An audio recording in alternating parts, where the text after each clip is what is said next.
Meridian commerce classes में मैं कुलदीप जांगेड़ आपका स्वागत करता हूं।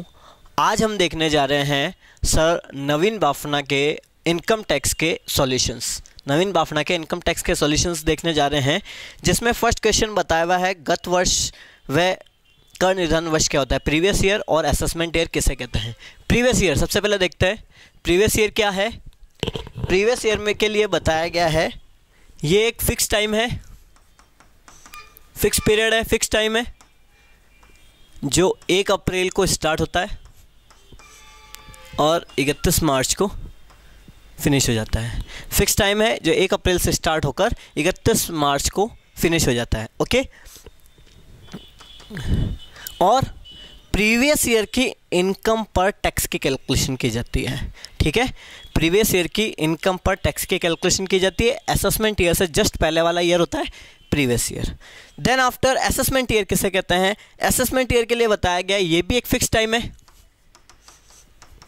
जो 1 अप्रैल को स्टार्ट होता है और 31 मार्च को फिनिश हो जाता है। ये भी एक फिक्स टाइम है जो 1 अप्रैल को स्टार्ट होता है और 31 मार्च को फिनिश हो जाता है। असेसमेंट ईयर में टैक्स की कैलकुलेशन की जाती है और इनकम लेते हैं प्रीवियस ईयर की। असेसमेंट ईयर में प्रीवियस ईयर के इनकम की टैक्स की कैलकुलेशन की जाती है। ओके, ये फर्स्ट क्वेश्चन था। सेकंड क्वेश्चन, क्या पिन मनी आए हैं, यदि नहीं तो क्यों। Is pin money income, if not then why. Pin money income नहीं है क्योंकि पिन मनी एक ऐसी अमाउंट है जो एक मेल द्वारा फीमेल को घर खर्च के लिए दिया जाता है और फीमेल उस घर खर्च में से कुछ अमाउंट बचा लेती है, जिसे कहते हैं पिन मनी। मीन्स घर खर्चे के लिए जो अमाउंट दी जाती है उसमें से अगर सेविंग कर ली जाती है तो पिन मनी कहलाएगी, जिसे इनकम का सोर्स नहीं बताया गया है। फिर है क्वेश्चन नंबर 3 में आपको रिसिप्ट शो करनी है। ऐसी कोई प्राप्तियों के नाम लिखिए जो आय में सम्मिलित नहीं की जाती। आपको एग्जिम्प्टेड इनकम शो करनी है। बताया हुआ है एचयूएफ से अगर कोई भी इनकम रिसीव्ड होती है, फर्स्ट एचयूएफ से अगर इनकम रिसीव्ड होती है तो वो एग्जिम्प्टेड इनकम होगी। Then after PPF public provident fund से अगर कोई भी इनकम रिसीव होती है तो वो भी एग्जिम्प्टेड इनकम होगी। Share in profit from a firm, देखिए अपन देख रहे हैं एग्जिम्प्टेड इनकम। एग्जिम्प्टेड इनकम बतानी है एचयूएफ से प्राप्त राशि, पब्लिक प्रोविडेंट फंड से प्राप्त राशि, share in A firm, profit firm से अगर कोई भी प्रॉफिट होता है। अगर मेरे से पढ़ा हुआ बच्चा है तो उसको पता होना चाहिए। मिस्टर रामन और मिसेस रामन के क्वेश्चन, जो क्वेश्चन था उसमें ये चीज़ आई थी, share in profit from a firm. Then after agriculture income, इनको एग्जेम्प्टेड इनकम में इंक्लूड किया गया है। फिर यहाँ पे बताया गया आपको एक कंपनी को भारत में निवासी कब कहा जाएगा, और कंपनी और एचयूएफ के लिए बताया गया कि एचयूएफ की आधारभूत शर्त क्या है। Residential condition of A HUF, main base कौन सा है। तो एचयूएफ के केसेस में कंट्रोल और मैनेजमेंट इन इंडिया। एचयूएफ को फर्स्ट कंडीशन या मेन कंडीशन कहते हैं कि कंट्रोल और मैनेजमेंट इन इंडिया होता है तो एचयूएफ की आधारभूत शर्त मानी जाएगी। इसी तरीके से बताया गया कि कंपनी के लिए आधारभूत शर्त कौन सी है। कंपनी के रेजिडेंशियल स्टेटस क्या है। कंपनी का रेजिडेंशियल स्टेटस केवल इतना सा है कि फर्स्ट या तो वो इंडियन कंपनी हो, सेकंड इसका फुल्ली कंट्रोल और मैनेजमेंट इन इंडिया हो, इंडियन कंपनी हो या कंट्रोल और मैनेजमेंट इन इंडिया हो। ये क्वेश्चन थे 4th और 5th। 6th क्वेश्चन बताया एक अवयस्क बच्चे की आय को उसके माता पिता की आय में जोड़ने पर कितनी राशि की छूट दी जाती है। माइनर इनकम, अगर माइनर डॉटर माइनर सन की इनकम अगर शो होती है तो उसमें एग्जम्पशन कितनी लिमिट है, एग्जम्पशन की लिमिट कितनी है। तो एग्जम्पशन की लिमिट बताई गई है माइनर चिल्ड्रन या माइनर चाइल्ड के लिए 1500 रुपीज़ पर चाइल्ड। एक बच्चे पे 1500 रुपये की इनकम की डिडक्शन दी जाती है। ठीक है, फिर यहाँ पे बताया गया है कि सेक्शन 10 AA के अंतर्गत जो विशिष्ट आर्थिक क्षेत्र में स्थापित नवीन इकाइयों के लाभ के लिए कितनी कर मुक्ति मिलती है। सेक्शन 10 AA की जो डिडक्शन है वो बताई गई है। तो यहाँ पे सेक्शन 10 AA की जो रिबेट है वो रिबेट बताई गई है first 5 year 100% of profit. Section 10AA में जो रिबेट दी जाती है स्पेशल इकोनॉमिक जोन में, first 5 year 100%, next 5 year 50% of profit, और नेक्स्ट 5 ईयर जिसमें A पॉइंट 50% ऑफ प्रॉफिट और B point free reserve amount, reserve में जितना पड़ा है इन दोनों में से जो भी कम होगा which is less. Section 10AA 3 point आते हैं इसमें। पहले साल 100% प्रॉफिट का मिल जाएगा, नेक्स्ट 5 ईयर में 50% of profit, and next 5 years के लिए 50% ऑफ प्रॉफिट और free reserve account which ever is less. ये बताया गया सेक्शन 10AA के अकॉर्डिंग। फिर बताया गया 8 क्वेश्चन में ऐसे 4 भत्तों के नाम लिखिए जो व्यय की राशि तक कर मुक्त होते हैं, अमाउंट स्पेंड तक। ऐसे अलाउंसेस जो अमाउंट स्पेंड तक एग्जेम्प्ट होते हैं वो बताना है अपने को। तो अमाउंट स्पेंड तक एग्जेम्प्ट होने वाले अलाउंसेस बता रहा हूँ मैं आपको। कौन कौन से होते हैं वैसे पता है आपको? Yes, first travelling allowance, second daily allowance, third convince allowance, fourth servant allowance. ठीक है, यूनिफॉर्म अलाउंस कह सकते हैं यहाँ पे।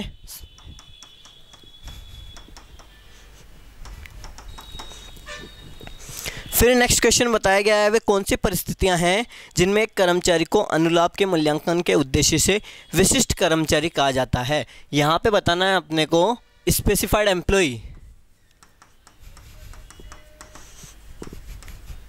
किसे कहेंगे स्पेसिफिक एम्प्लॉय या स्पेसिफाइड एम्प्लॉय? फर्स्ट पॉइंट, कोई भी एम्प्लॉय डायरेक्टर हो, डायरेक्टर ऑफ कंपनी, 20% और मोर वोटिंग राइट हो, वोटिंग राइट शेयर ले रखे हो उसने, और थर्ड पॉइंट उसकी मॉनेटरी सैलरी इनकम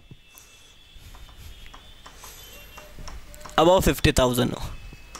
ये 3 पॉइंट में से कोई भी एक पॉइंट अगर हो जाता है तो वो स्पेसिफाइड एम्प्लॉय कहलाएगा। या तो डायरेक्टर हो, 20% से ज़्यादा शेयर्स के पास हो, वोटिंग राइट हो, या मॉनेटरी इनकम 50,000 से अगर ज़्यादा है। मॉनेटरी इनकम में सैलरी जो भी उसके हाथ में कितना कैश दिया गया, जितना कैश दिया गया है वो मॉनेटरी इनकम कहलाएगी, वो स्पेसिफाइड एम्प्लॉय कहलाएगा।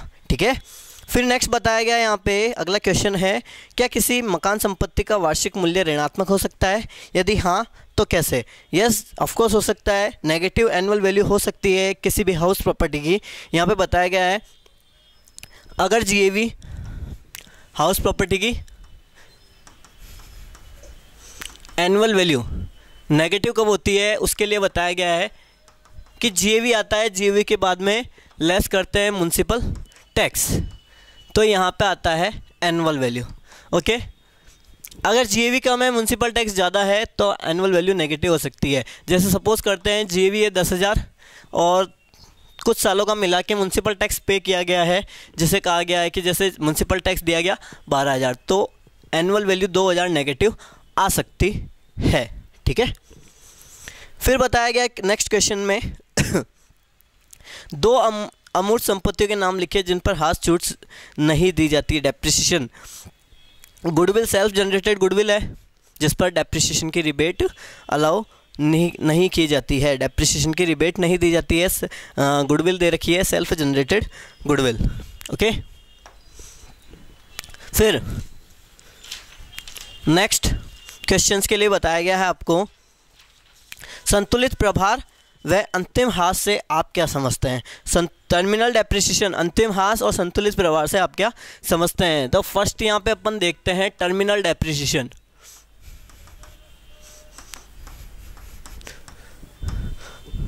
देन आफ्टर देखेंगे अपन balancing charge.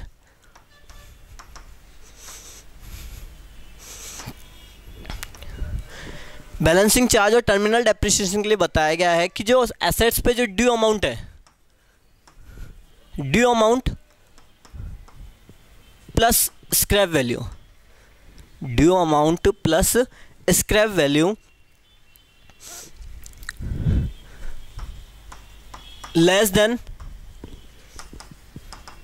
WDV value of assets, इनका डिफरेंस जो है वो टर्मिनल डेप्रिसिएशन कहलाएगा। कि ड्यू अमाउंट और स्क्रैप वैल्यू, देय राशि और अवशिष्ट मूल्य अगर WDV वैल्यू से कम है तो वो जो अमाउंट कहलाएगा वो टर्मिनल डेप्रिसिएशन कहलाएगा। मतलब अपन कह सकते हैं कि WDV minus due amount plus scrap, ये इनमें जो डिफरेंस होता है वही टर्मिनल डेप्रिसिएशन कहलाएगा। और इसी का अगर रिवर्स कर दिया जाता है तो बैलेंसिंग चार्ज कहलाएगा, संतुलित प्रभार कहलाएगा। Reverse charge means due amount plus scrap value is greater than WDV value of assets.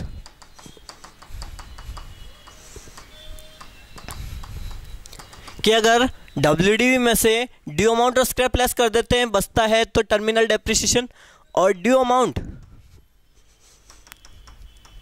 Plus scrap value से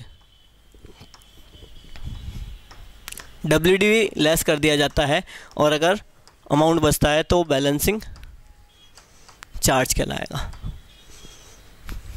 ओके, फिर यहाँ पे बताया गया आपको संतुलित प्रभार अंत्यमास हो चुका है। 13 क्वेश्चन बताया गया। एडिशनल डेप्रिसिएशन से आप क्या समझते हो? Additional depreciation, new plant and machinery अगर एक्वायर्ड की गई है आफ्टर 31 मार्च 2005, 31 मार्च 2005 के बाद में अगर कोई भी नई प्लांट और मशीनरी खरीदी गई है या प्रीवियस ईयर में अगर कोई भी नई मशीनरी खरीदी गई है तो उस पर एडिशनल डेप्रिसिएशन लगेगा। एडिशनल डेप्रिसिएशन पर टैक्स रेट 20% बताई गई है। ठीक है, एडिशनल डेप्रिसिएशन पे टैक्स की रेट 20% बताई गई है और ये अलाउ होता है मैन्युफैक्चरिंग बिजनेस पे। मैन्युफैक्चरिंग बिजनेस में अलाउ होता है। प्रीवियस ईयर में अगर मशीनरी खरीदते हैं, प्लांट एंड मशीनरी, तो एडिशनल डेप्रिसिएशन लगता है और रेट लगती है एडिशनल डेप्रिसिएशन की 20%। ये केवल प्लांट एंड मशीनरी पे लगता है, ध्यान रखिएगा। एडिशनल डेप्रिसिएशन चार्ज किस पे होता है? केवल प्लांट एंड मशीनरी पे। ओके, फिर वहाँ पे बताया गया है कि ने 4 व्ययों के नाम लिखिए जिन्हें व्यापार एवं पेशे शीर्षक में अस्वीकृत माना गया है। अस्वीकृत माना गया है मतलब कि डिसअलाउड एक्सपेंसेस। व्यय के नाम बताने हैं, डिसअलाउड एक्सपेंसेस बताने हैं। Income tax, wealth tax, non resident salary without TDS, tax on perquisites. यहाँ पे बताया गया है डिसअलाउड एक्सपेंसेस कौन कौन से हैं। Income tax, wealth tax, donation और नॉन रेजिडेंट इंडियन को सैलरी विदाउट TDS, बिना TDS के अगर सैलरी दी जाती है। टैक्स ऑन परक्विजिट्स, पर्क्स जिसे नॉर्मली कहते हैं अपन, ये डिसअलाउड एक्सपेंसेस शो किए गए हैं। फिर यहाँ पर बताया गया है 15 क्वेश्चन में व्यवसाय करने वाले करदाता के लिए बही खाते की पुस्तक रखना कब अनिवार्य होता है? Keeping the books of account preceding 3 years, previous year से पहले वाले 3 सालों में अगर प्रॉफिट 1,20,000 से ज़्यादा है। प्रीसीडिंग 3 ईयर्स में, प्रीसीडिंग वर्ड का यूज़ तब लेते हैं प्रीवियस ईयर से पहले वाले ईयर्स। प्रीसीडिंग 3 ईयर्स में अगर प्रॉफिट 1,20,000 है टोटल, कंटिन्यूसली 1,20,000 हो रहा है, या जो सेल है या टर्नओवर वो 10 लाख से ज़्यादा है, ये 2 चीज़ अगर हो रही है तो उनको बुक्स ऑफ अकाउंट रखना कंपलसरी हो जाता है। ठीक है, बुक्स ऑफ अकाउंट रखना, प्रॉफिट 1,20,000 और सेल 10 लाख रुपए तक। फिर आगे बताया गया है 16 क्वेश्चन में बताया गया ऐसी पूंजी संपत्तियों को बताइए जिसकी प्राप्त करने की लागत शून्य होती है। पूंजी संपत्तियों को बताना है जिनको एक्वायर्ड करने की कॉस्ट जीरो होती है। तो यहाँ पे एक ही नाम आता है, normally self generated goodwill.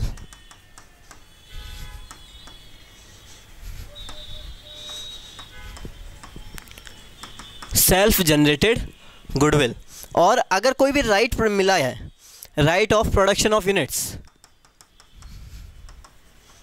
Right of production of product या यूनिट, ठीक है, इन दो के लिए जो कॉस्ट ली जाती है, इंडेक्स कॉस्ट, वो ज़ीरो ली जाती है। क्वेश्चन भी यही पूछ रहा है, सिर्फ पूंजी संपत्ति के नाम बतानी है जिनके कॉस्ट ज़ीरो ली जाती है, इनकी कॉस्ट ज़ीरो ली जाती है। बोनस शेयर अगर 81 के बाद में अगर मिले हैं तो उनके लिए भी इंडेक्स कॉस्ट ज़ीरो ली जाती है, ठीक है। तो ये था क्वेश्चन नंबर 16। 17 क्वेश्चन बताया बोनस अंशों की लागत किस प्रकार निर्धारित की जाएगी यदि अंश 1/4/1981 से पूर्व आवंटित किए गए हो। 1981 से पहले अगर बोनस शेयर मिलते हैं, बोनस शेयर के लिए क्या गणित बताई गई है,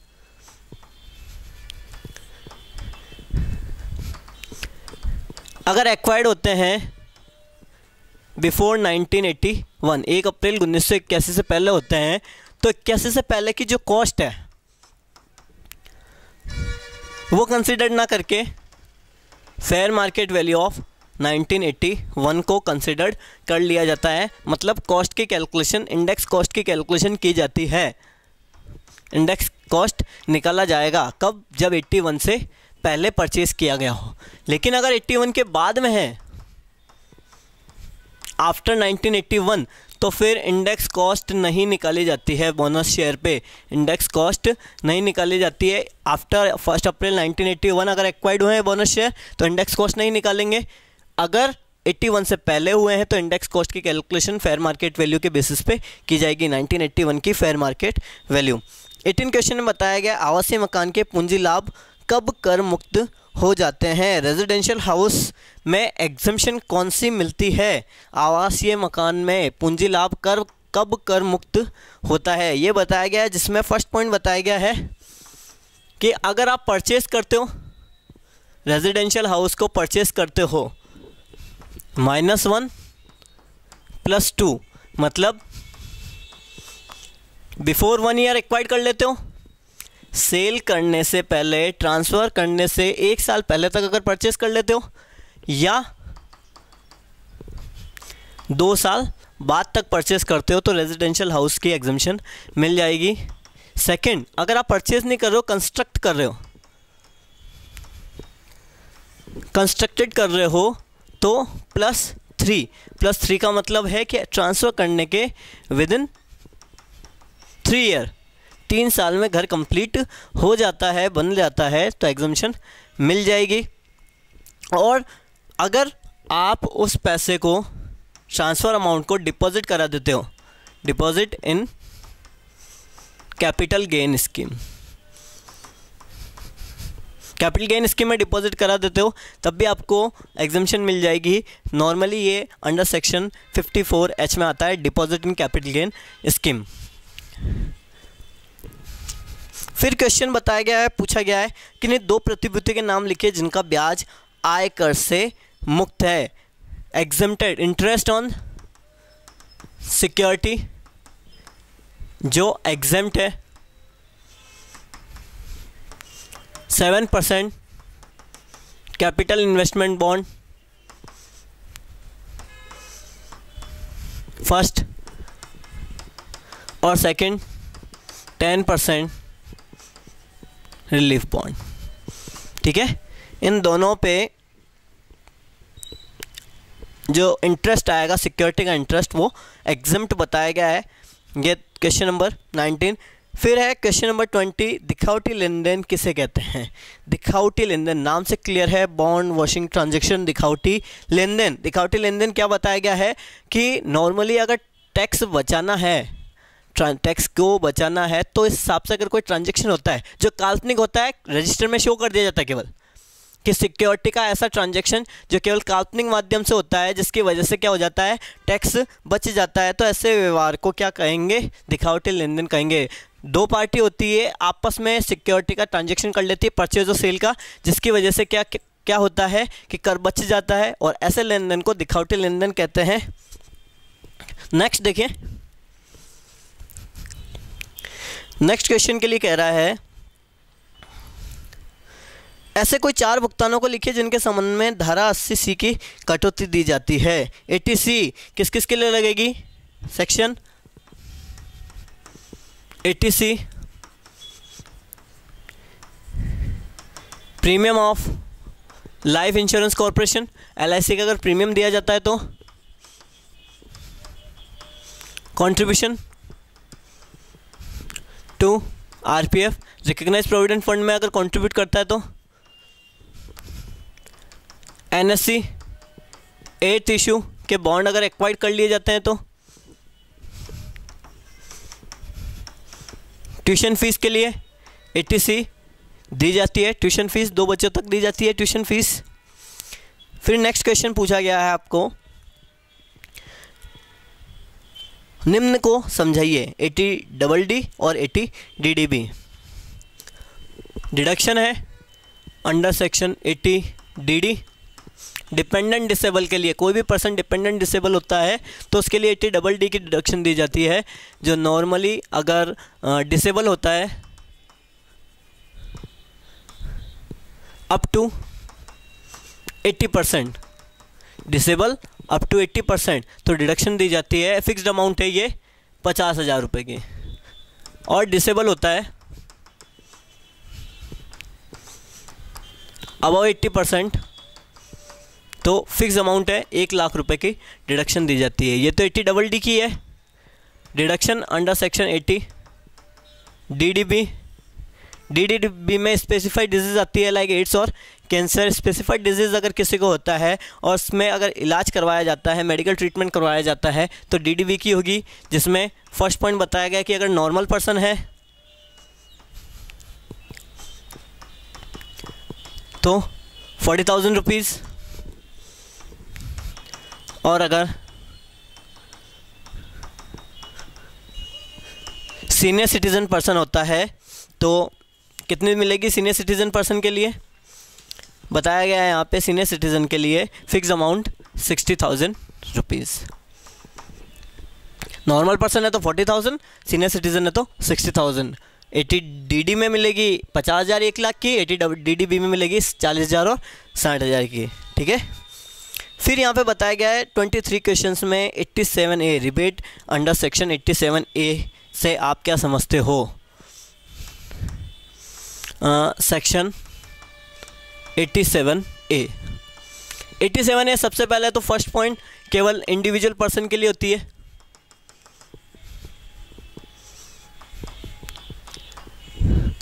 अगर उसकी इनकम 5 लाख तक होती है तो 87A की रिबेट मिलती है। और रिबेट कहाँ तक मिलती है, टैक्स अमाउंट, और second maximum 2,000 which is less.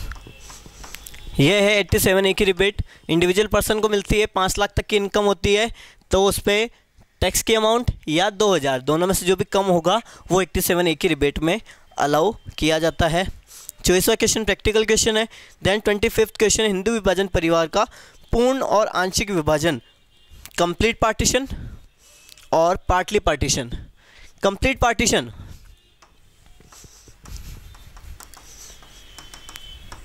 जिसमें सभी प्रकार की एसेट्स सभी मेंबर को डिस्ट्रीब्यूट कर दिया जाता है और HUF को क्लोज कर दिया जाता है। यस, कंप्लीट पार्टीशन में HUF ख़त्म हो जाता है, जिसमें HUF की जो भी एसेट्स है उसके मेंबर में डिस्ट्रीब्यूट कर दी जाती है। पार्टली पार्टीशन, पार्टली पार्टीशन में होता है कि HUF में कुछ मेंबर्स में डिस्ट्रीब्यूट होता है और वो उस HUF को छोड़ के चले जाते हैं, लेकिन HUF बनी रहती है, HUF क्लोज नहीं होती है, उसे कहते हैं पार्टली पार्टीशन। HUF क्लोज नहीं होती है, कुछ मेंबर्स HUF से अलग हो जाते हैं, कुछ एसेट्स अलग हो जाती है, फुल्ली एसेट्स का भी डिस्ट्रीब्यूशन नहीं किया जाता है, वो पार्टली पार्टीशन कहलाता है। कंप्लीट पार्टीशन में सभी प्रकार के एसेट्स को सभी मेंबर्स में डिस्ट्रीब्यूट करके अलग कर दिया जाता है, एचयूएफ को क्लोज कर दिया जाता है। लेकिन पार्टली पार्टीशन में ऐसा नहीं होता है। पार्टली पार्टीशन जिसके लिए एचयूएफ के लिए कंटिन्यू एचयूएफ रहता है, मेंबर्स कुछ मेंबर्स अलग हो जाते हैं बस, ठीक है ना। फिर बताया गया है हिंदू अविभाजित परिवार के नियंत्रण के लिए हिंदू लॉ के दो संप्रदाय हैं। दो कॉन्सेप्ट बताए गए हिंदू लॉ में। हिंदू लॉ मिताक्षरा लॉ है और मिताक्षरा और दया भाग, ये दो लॉ बताए गए हैं हिंदू लॉ के अकॉर्डिंग। मिताक्षरा और दया भाग याद रखिएगा नाम। फिर है 27 प्रैक्टिकल है। 28 में बताया गया है एक साझेदारी फर्म का करण निर्धारण व्यक्तियों के समुदाय की भांति कब होता है। पार्टनरशिप फर्म को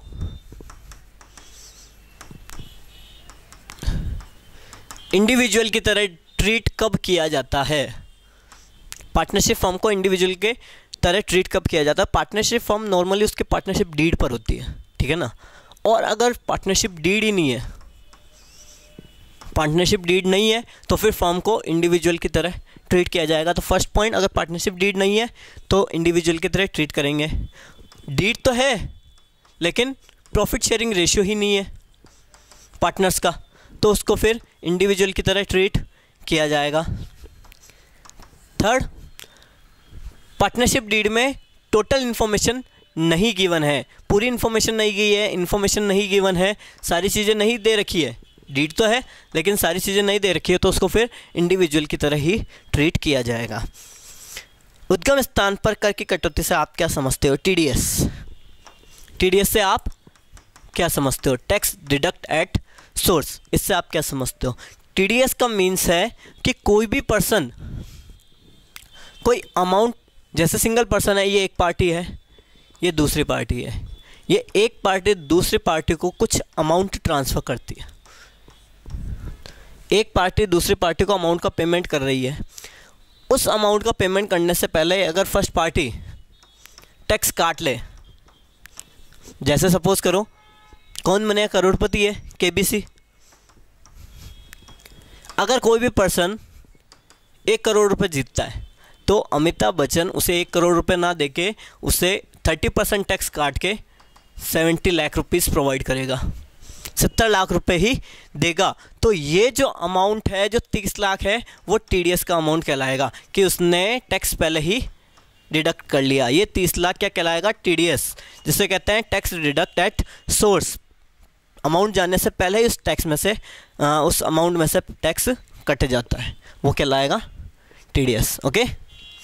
फिर नेक्स्ट बताया गया है आय का नक्शा देरी से प्रस्तुत करने पर करदाता द्वारा कितना ब्याज देय होता है। मैप ऑफ इनकम अगर प्रोवाइड होता है, अगर लेट प्रोवाइड होता है तो उस पर जो अमाउंट है उसका 1% टैक्स लगता है।